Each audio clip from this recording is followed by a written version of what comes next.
तारीख 7 मे 2025, वेळ मध्यरात्री 1:05 ते 1:30. 9 दहशतवादी अड्डे, 70 दहशतवाद्यांचा खात्मा. जेव्हा तुम्ही आम्ही साखर झोपेत होतो त्याच वेळी आपल्या भारतीय लष्कराच्या 3ही सैन्य दलांनी पहलगाम हल्ल्याचा बदला घेणारं ऑपरेशन सिंदूर राबवलं. 22 एप्रिलला ज्या निष्पाप भारतीयांनी आपले प्राण गमावले त्यांचा बदला भारतीय लष्करानं अवघ्या 25 मिनिटात घेतला. तरी भारतानं पहलगामचा बदला नेमका कसा घेतला, कुठल्या 9 दहशतवादी ठिकाणांवर हल्ला केला, जाणून घेणार आहोत या व्हिडिओतून. त्यासाठी हा व्हिडिओ शेवटपर्यंत नक्की पहा. पहलगामचा बदला घेण्यासाठी भारताला जास्त वेळ नाही तर केवळ 25 मिनिटं लागली आणि दहशतवाद्यांना पोचणाऱ्या पाकिस्तानला भारतानं लायकीच दाखवली. 25 मिनिटं, 24 मिसाईल्स आणि 9 दहशतवादी अड्ड्यांवर हल्ला करून भारतानं पाकिस्तानच्या नांग्या ठेचल्या. यावर हा तर फक्त टीजर आहे, अजून पिक्चर बाकी आहे असंही बोललं जात आहे.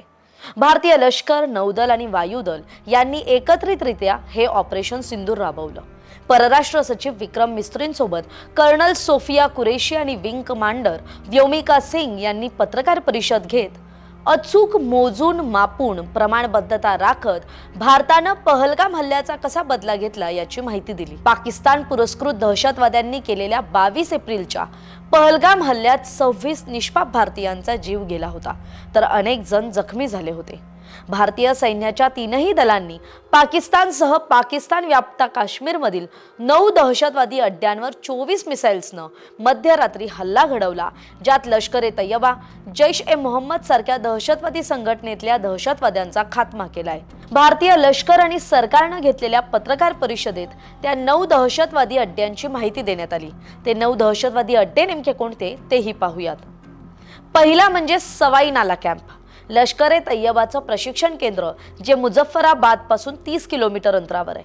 इथल्याच दहशतवाद्यांनी ऑक्टोबर 2024 मध्ये सोनमर्ग, गुलमर्ग आणि पहलगामवर हल्ला केला होता. दुसरा कॅम्प म्हणजे सय्यदना बिलाल कॅम्प, हा POK मध्ये येतो. जैश-ए-मोहम्मदच्या दहशतवाद्यांना लागणारं साहित्य, क्षेपणास्त्र आणि प्रशिक्षण देणारं ठिकाण म्हणून ओळखलं जातं. LOCवर दहशतवादी कारवाया करण्यासाठी, दहशतवाद्यांना शस्त्र, स्फोटकं आणि जंगलातून बचावण्यासाठीचं तंत्राचं प्रशिक्षण देण्यासाठी या कॅम्पचा वापर केला जातो. गुलपूर कॅम्प, कोतली, LOC पासून 30 किलोमीटर अंतरावर असलेला हा लष्कर-ए-तैयबाचा बेस कॅम्प. 2023 मधील पूंछवरचा हल्ला असो या 2024 मधील भाविकांवर झालेला हल्ला असो, ह्या हल्लेखोरांना, दहशतवाद्यांना ट्रेनिंग इथेच दिलं गेलं होतं.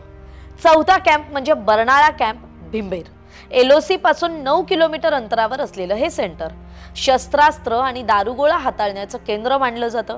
नियंत्रण रेषा म्हणजे LOC पासून अवघ्या 13 किलोमीटर अंतरावर असलेल्या या सेंटरवर शस्त्रास्त्र आणि दारुगोळा हाताळण्याचं प्रशिक्षण दिलं जातं. कोटली अब्बास, LOC पासून 14 किलोमीटर अंतरावर असलेल्या या ठिकाणी 15 दहशतवाद्यांना प्रशिक्षण दिल्याची माहिती आहे. 6वं ठिकाण म्हणजे सियालकोट मधील सर्जल कॅम्प, आंतरराष्ट्रीय सीमेपासून फक्त 6 किलोमीटर अंतरावर आहे. मार्च 2025 मध्ये जम्मू काश्मीरमध्ये 4 सैनिकांच्या हत्येत सहभागी असलेल्या दहशतवाद्यांना इथेच प्रशिक्षण दिलं गेलं होतं. 7वं ठिकाण म्हणजे सियालकोट मधील मेहमुना जोया कॅम्प, हा हिजबुल मुजाहिद्दीन या दहशतवादी संघटनेचा एक मोठा बेस कॅम्प आहे आणि बालेकिल्ला मानला जातो. पठाणकोट एअरबेसवरील हल्ला इथूनच नियोजित आणि निर्देशित करण्यात आला होता. 8वा बेस कॅम्प म्हणजे मुरिदके इथला मरकज तैयबा, हे 2008च्या मुंबई हल्ल्यातील दहशतवाद्यांचं प्रशिक्षण केंद्र होतं. अजमल कसाब आणि डेव्हिड हेडली यांना सुद्धा इथेच प्रशिक्षण देण्यात आलं होतं. 9वा ठिकाण म्हणजे मरकज सुभान अल्लाह, बहावलपूर मधलं हे जैश-ए-मोहम्मदचं मुख्य कार्यालय होतं. भरती, प्रशिक्षण आणि शिकवणीचं केंद्र होतं.